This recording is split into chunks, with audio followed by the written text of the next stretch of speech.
sommes sur le site du Serga à Trieste pour la nuit des étoiles, près de Graz dans les Alpes-Maritimes, où Anthony Salsi va nous présenter l'observatoire de l'univers à Cristellar. Tout à fait. Alors l'observatoire de l'univers à Cristellar, il est assez unique en son genre. Déjà, il est composé de deux coupoles. Photostellar, c'est la plus grande coupole. Elle fait 3 mètres, elle abrite un télescope de 30 cm. Elle est faite spécialement pour l'astrophotographie, donc le ciel profond. Et on a une deuxième coupole qui s'appelle iStellar, et comme son nom l'indique, c'est pour l'observation à l'œil nu, typiquement lors d'événements tout public, comme ce soir, pour que les gens puissent profiter d'un instrument qui excelle dans l'observation planétaire, et donc observer Jupiter, Saturne, la Lune à l'œil nu, parce qu'on sait que l'œil nu c'est toujours quelque chose, surtout pour une première observation. À Cristellar, cet observatoire il est assez unique parce que on propose des activités qui n'ont jamais été proposées avant. Par exemple, on diffuse nos observations en direct tous les jeudis soirs sur Twitch. Voilà, l'horaire varie en fonction de la saison. Donc il y a une adresse, on la mettra en sous-titre. Ouais, Twitch à Cristellar, voilà, vous cherchez à Cristellar sur Twitch. Et aussi on va proposer des créneaux d'observation gratuits, donc il faudra réserver et vous pourrez observer l'univers depuis chez vous sans avoir rien à faire, juste à cliquer, réserver votre place et vous serez guidé par un astronome qui est professionnel là-dedans. D'accord. Est-ce qu'il y a besoin d'avoir déjà un niveau en astronomie ou... Nous, à Cristellar, on veut vraiment que ça touche absolument tout le monde, tous les âges, tous les niveaux. Donc on a développé cet observatoire vraiment dans le but d'initier, partager. Et donc on va, par exemple, lorsque les personnes vont réserver leur créneau d'observation, on va les guider. Et c'est ce qu'on dit dans nos communications, on dit que il n'y a pas besoin d'avoir déjà observé à travers un télescope, ni touché, ou ni avoir de connaissances. Au bout d'une heure, vous serez capable d'obtenir votre propre photographie parce que vous serez guidé par quelqu'un qui vous montrera comment observer, comment utiliser le télescope, etc. Donc c'est pour tout le monde, vraiment. Anthony, peux-tu en quelques mots nous présenter ton parcours et comment t'es venue cette idée en fait Alors moi, je suis un Niçois pur. Moi je viens d'ici, j'ai fait toutes mes études ici. J'ai observé à travers un télescope à l'âge de 7 ans, j'ai vu Saturne et j'ai eu un peu une révélation, j'ai voulu faire ça toute ma vie. Je me suis dit je vais devenir astrophysicien. Donc je suis resté à Nice parce que j'aime bien ma ville aussi, ma région. Je suis allé, du coup j'ai obtenu mon baccalauréat scientifique, je suis allé à la faculté des sciences à Valreuze. J'ai fait une licence sciences fondamentales et je me suis spécialisé du coup en master d'astrophysique. Et j'ai eu de la chance parce que l'année où je passais en master, il y a eu un nouveau master d'astrophysique à Nice qui s'appelle le MOCA. Le master d'astrophysique de l'Université Côte d'Azur. Donc j'ai fait partie de la première promotion de ce master qui existe encore actuellement et qui cartonne, qui est rempli d'inscriptions. Et ensuite j'ai continué avec un doctorat en astrophysique à l'Observatoire de la Côte d'Azur, donc toujours à Nice pendant 3 ans. Donc j'ai fait 8 ans d'études, très locales. Et comment m'est venue cette idée d'observatoire? Moi donc je partage ma passion, mes photographies sur les réseaux sociaux. Ça m'est venu pendant le confinement où voilà, il fallait s'occuper comme tout le monde. Et moi j'ai mis mon télescope sur mon balcon pendant le confinement et j'ai commencé à partager mes photographies sur les réseaux et au final les gens ont beaucoup aimé le fait qu'on puisse faire de la photographie, de l'astrophotographie depuis un balcon en pleine ville. Je partageais des photographies de la Lune, des planètes, Saturne, Jupiter et ça les étonnait. En pleine ville, on peut déjà faire de l'observation en astronomie. Ouais, en pleine ville, en fait c'est ça, c'est que moi j'aime beaucoup dire qu'il suffit de s'allonger, lever les yeux au ciel, on est déjà astronome quelque part, c'est-à-dire qu'on fait de l'astronomie. Et donc oui, on peut totalement le faire en pleine ville et voilà, je vous amène vers mon compte Instagram du coup où effectivement je publie beaucoup, je suis spécialisé là-dedans. Il suffit de poser un télescope n'importe où et on peut faire de la photographie parce que oui, la pollution lumineuse gêne les observations, mais de galaxies et de nébuleuses. Pour la Lune et les planètes, vous allez toujours pouvoir faire de la photographie parce qu'elles sont déjà visibles à l'œil nu même en pleine ville. Donc à travers un télescope, c'est encore mieux du coup. Ok, donc là nous sommes dans l'antre du télescope, c'est lequel déjà? Alors c'est Photostellar et là c'est un télescope de 30 cm du coup qui est spécialement expert dans l'astrophotographie du ciel profond, donc nébuleuse, galaxies, amas globulaires, amas ouverts, etc. Tout ce qui est très très loin dans l'univers, donc tout sauf les planètes et la Lune. Et alors c'est un télescope que monsieur tout le monde, madame tout le monde, pourra utiliser à partir de chez soi, à domicile. Exactement. En fait, comment ça fonctionne? Alors le but c'est vraiment rendre l'astronomie accessible à tous par nos systèmes de réservation d'observation. Donc ça se fera sur notre site internet acristellar.fr. On a un calendrier astronomique qui est tenu à jour. Il y aura des créneaux de réservation d'observation qui seront mis à disposition. C'est des créneaux d'1 heure. Les gens en réservant vont recevoir un mail qui vont leur expliquer du coup comment se connecter. Donc on a développé une petite plateforme où les gens vont pouvoir se connecter et sur cette plateforme en fait on donne accès au télescope, à la coupole, à tous les instruments et en même temps ils se connectent sur Skype ou un moyen de visio, voilà, audio-conférence pour qu'on puisse leur expliquer en direct en même temps comment utiliser le télescope et les logiciels. Donc, il y a 2 logiciels à utiliser. Il y a vraiment guider le télescope et prendre la photo. Voilà, c'est vraiment pas très compliqué. Et surtout en amont de cette réservation, de cette session, ils vont recevoir un PDF qui explique étape par étape comment ça va se passer la soirée. Ils pourront faire des photos du ciel profond et les conserver, les imprimer pour les afficher chez eux. Tout à fait, voilà. Donc le lendemain de leur réservation, de leur observation, on va leur envoyer du coup les images pré-traitées, donc une image couleur en fait de ce qu'ils auront observé. Et du coup, elle sera à eux, ils pourront ensuite la retraiter derrière, voilà, faire l'image qu'ils voudront derrière. Donc ici on est sur le site du CERGA, il a la particularité d'être un site historique puisqu'avant il était occupé par l'Observatoire de la Côte d'Azur. Donc on avait des thésards ici qui passaient leur thèse, il y avait des chercheurs et malheureusement ce site a été abandonné en 2013 pendant plusieurs années et ACRIST, une société privée du coup spécialisée dans l'observation de la Terre par satellite, l'a racheté en 2021 et s'est installé du coup depuis 3 ans sur ce site. Donc on a refait absolument tous les bâtiments parce qu'ils étaient absolument à l'abandon, donc voilà, ils étaient complètement délabrés. Oui, ça a été transféré à Calerne et puis à Nice aussi. Voilà, c'est ça, l'observatoire avait lâché, donc ils avaient toujours le plateau de Calerne, ils avaient le plateau du Mont-Gros à Nice. Donc je vois des antennes, là, ça fait partie de vos activités? Oui, voilà, donc c'est typiquement communication, réception de données satellites. Donc nous on est plutôt spécialisés dans les nanosatellites. Il y a un modèle d'ailleurs en taille réelle qui est exposé dans un des bâtiments ici pour l'événement de ce soir. Donc voilà, experte dans ce domaine-là, mais ACRIST s'est également développé dans l'observation de l'univers, donc dans les projets de l'univers, notamment avec des heures réservées auprès du JWST, donc le plus grand télescope spatial qui a été envoyé jusqu'à maintenant. Et on a eu envie aussi de développer notre propre observatoire du coup sur notre site parce qu'on veut faire profiter les gens de la beauté de ce site également. Alors, je sais que ton temps est compté ce soir avec la nuit des étoiles d'été. Quels sont vos projets? Vous avez des projets, du partenariat en quelques mots pour passer? Ouais, on est vraiment, on n'a pas envie d'être vu comme des concurrents, c'est absolument pas le but. Au contraire, on est là pour comment dire, ajouter un point d'observation de télescope, voilà, un point d'astronomie parmi tous ceux qui existent. Donc à Grasse, on est les seuls, mis à part le plateau de Cossol qui est un peu au-dessus. Donc voilà, ça crée juste un point de plus et donc on s'est rapproché, donc dès qu'on a créé cet observatoire, on s'est rapproché de toutes les associations d'astronomie, voilà, des partenaires, même de la fac, de l'Observatoire de la Côte d'Azur pour dire qu'on existait et qu'on avait vraiment envie de collaborer avec tout le monde et c'est le cas d'ailleurs ce soir puisqu'on accueille 4 associations d'astronomie locales et on est très content de les accueillir parce qu'ils se sont libérés spécialement pour cet événement. Le but c'est vraiment de collaborer avec tout le monde et proposer de plus en plus gros événements, j'ai envie de dire, du coup, astronomie pour que tout le monde puisse être satisfait par l'observation du télescope.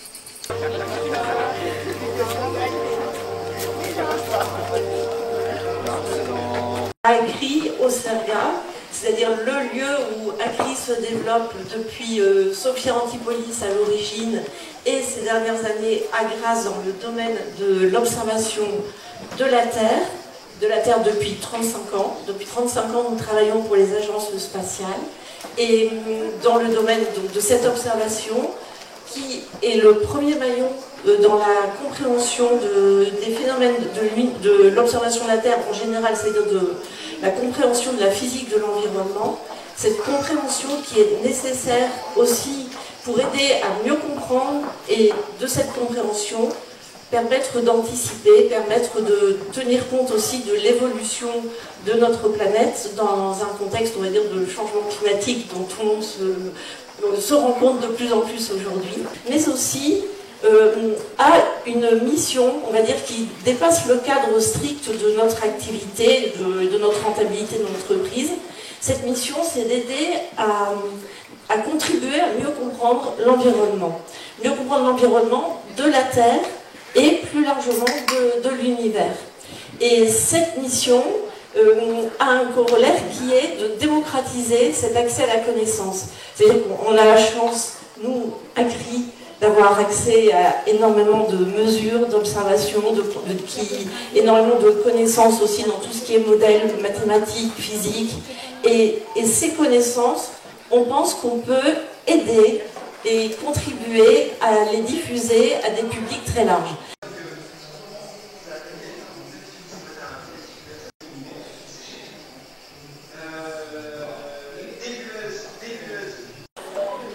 la planète bleue. Donc on va essayer de comprendre un petit peu pourquoi est-ce qu'on a un tel surnom qui lui est attribué. Donc évidemment, l'eau est un composant majoritaire à la fois de notre planète, mais aussi du vivant. Vous le savez sûrement, on a à peu près donc 70% de notre planète qui est recouverte par les mers et les océans, qui donnent d'ailleurs, vu depuis l'espace, sa magnifique couleur bleue.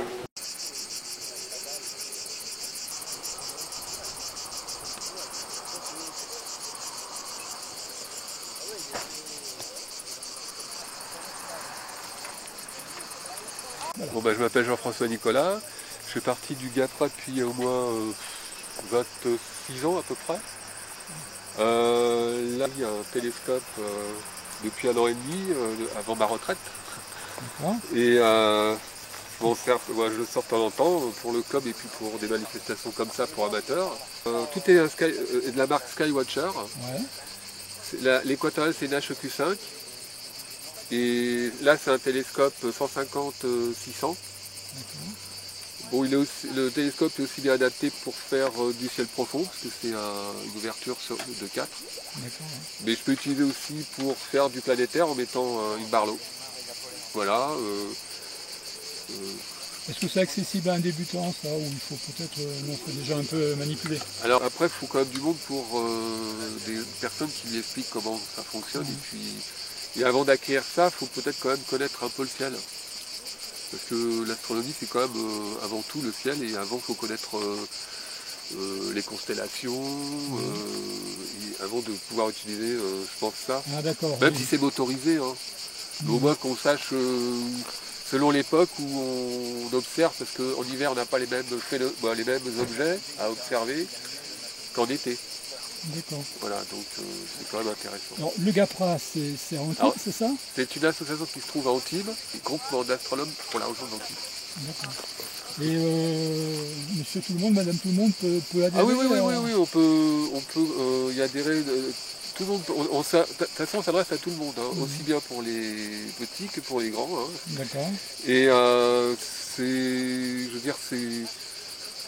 se réunit 2 fois par mois. Alors le premier vendredi de chaque mois et le 3e.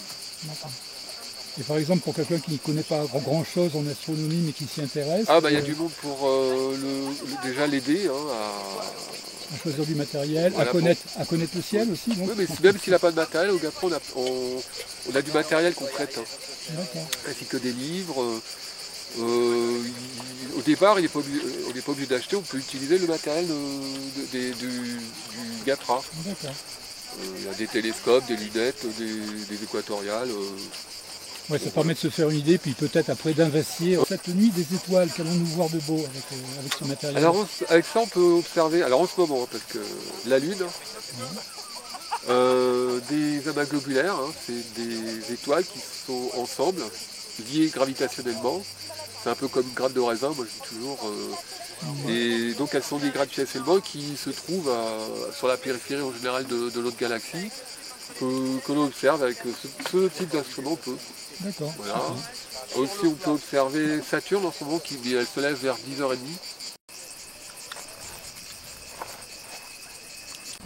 Donc je suis avec Mathieu de l'association Aquila. Peux-tu nous parler de cette association? Quelles sont vos activités? Comment on peut y accéder? Eh bien, Aquila existe depuis une vingtaine d'années, donc depuis 23 ans maintenant. On a fondé ça avec mon collègue Cédric Jacob quand j'étais en DEA à la fac de sciences. Ouais. On a fondé cette association pour les étudiants essentiellement de la fac de sciences et pour les autres étudiants aussi. Et donc on fait nos activités exclusivement à la fac de sciences. Tous les mercredis, on donne des cours à 18h à la fac de sciences de Valrose. C'est accessible à tout le monde ou il faut C'est accessible, oui, parce qu'il y a plusieurs cycles d'activités. On a des cours du groupe scientifique, là c'est vraiment des cours universitaires avec des démonstrations mathématiques, astrophysiques. On a le cycle découverte, avec c'est vraiment des cours d'initiation, vulgarisation grand public. On a aussi maintenant depuis 3-4 ans des cours sur les cadrans solaires, parce que la science des cadrans solaires est une science assez complexe, donc on a un spécialiste des cadrans solaires qui nous parle 3 cours par an de cadrans solaires. Et une fois par mois, on observe à l'observatoire de Nice, on est responsable d'une des coupoles de l'observatoire de Nice. télescope de 40 cm, autour duquel on installe par exemple des télescopes beaucoup plus maniables comme celui-ci, un Dobson de 35 cm, qui a donc un grand diamètre pour voir des objets un peu moins lumineux. D'accord. On peut venir avec ces instruments, ou si on n'a pas d'instrument, on peut venir aussi. Oui, ça, bien sûr, parce qu'on a au moins 2-3 instruments mobiles autour de la coupole SOMAS, plus le télescope SOMAS. Donc voilà, si on est adhérent, on peut venir une fois par mois, selon la météo, pour faire des observations à l'œil nu, mais on peut faire des photos aussi. On a des télescopes motorisés, donc c'est pratique. Aquila, c'est une étoile, mais ça signifie aussi autre chose. Oui, c'est vrai que c'est Aquila, c'est mon collègue Cédric qui avait cherché cet acronyme. En fait, c'est plusieurs choses. C'est une constellation, l'aigle, c'est aussi le symbole de la ville de Nice avec l'aiglon, et ça veut dire aussi association en qualité universitaire d'initiation à l'astronomie. Donc ça tombe bien, donc ça fait un aigle, une constellation et le symbole de la ville de Nice. D'accord. Donc ce soir, pendant la nuit des étoiles, à Grasse, qu'est-ce qu'on va pouvoir observer avec le Dobson? Alors ce soir, on va déjà observer quand le ciel ne sera pas très sombre encore, juste après le coucher du soleil, on va essayer de voir quelques étoiles doubles, dont la Grande Ourse qui sera bien visible. Je pense que la Lune sera visible aussi, elle va se coucher relativement tard, donc on va observer la Lune à fort grossissement, on va essayer de prendre des photos aussi. Et quand le soleil sera bien couché, on va essayer d'observer les objets du ciel d'été, c'est-à-dire la nébuleuse d'Unbel, peut-être l'amas d'Hercule aussi, puisqu'il est bien lumineux, quelques amas ouverts, l'amas du vol de Canard, M11, et peut-être si on a le temps aussi, on essaiera de voir le double amas de Persée, qui est assez joli à voir avec ce moi je suis Christophe, le responsable du télescope qui est au CIV pour l'association PSTJ, Provence, Sciences Techniques Jeunesse. D'accord. Vous faites quoi comme activité? On est là pour promouvoir les sciences auprès des jeunes, que ce soit dans les écoles, dans les lycées, les collèges, etc. On fait des colonies de vacances scientifiques l'été et à Pâques. Et puis toutes les manifestations, soirée des étoiles, jour de la nuit, et puis on fait aussi pour le conseil départemental l'organisation d'Astro-Valberg. D'accord. Voilà, on est un groupe. Astro-Valberg, c'est vous? Oui, on est un groupe basé au CIV, en plein centre de la technopole de Sophia Antipolis. Et on est à peu près 80 personnes dans l'association. Voilà. Donc vous faites des activités pour les débutants ou des gens qui... Pour les débutants, on organise aussi au cours de l'année des formations, première étoile, deuxième étoile, troisième étoile, en partant du B à bas jusqu'à de l'astrophoto, de la spectro, etc. Voilà, on a plein d'activités. Et au CIV, vous avez du matériel pour faire de l'observation assez important. Au CIV, nous avons à disposition un télescope de 40 cm par 2 mètres de focale qui appartient à l'Observatoire de la Côte d'Azur et qui est mis en convention entre le CIV, l'Observatoire et PSTJ pour son exploitation. Il y a aussi un radiotélescope, il me semble. Il y a un radiotélescope avec une parabole de 2,30 m qui reçoit les émissions de l'arrêt 21 cm de l'hydrogène neutre, et ce qui nous permet de voir des détails dans la galaxie et les mouvements de ces nuages de gaz dans la galaxie. Okay. Voilà. Que conseillez-vous à un débutant qui s'intéresse à l'astronomie? Est-ce qu'il doit s'équiper tout de suite? Non. Alors justement, la première chose pour un débutant, c'est de ne pas acheter un télescope. C'est d'aller dans un club d'astronomie et d'apprendre auprès des astronomes éclairés, d'apprendre le ciel, d'apprendre ce que l'on peut faire. Et après, on choisira le télescope qui est le plus adapté pour ses envies. D'accord. Bonsoir. Alors vous, c'est particulier, vous n'êtes pas dans un club? Non. Vous êtes venu comme ça, en amateur? En amateur, on essaie d'apprendre. Avec votre télescope? Bah c'est super.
de la liste.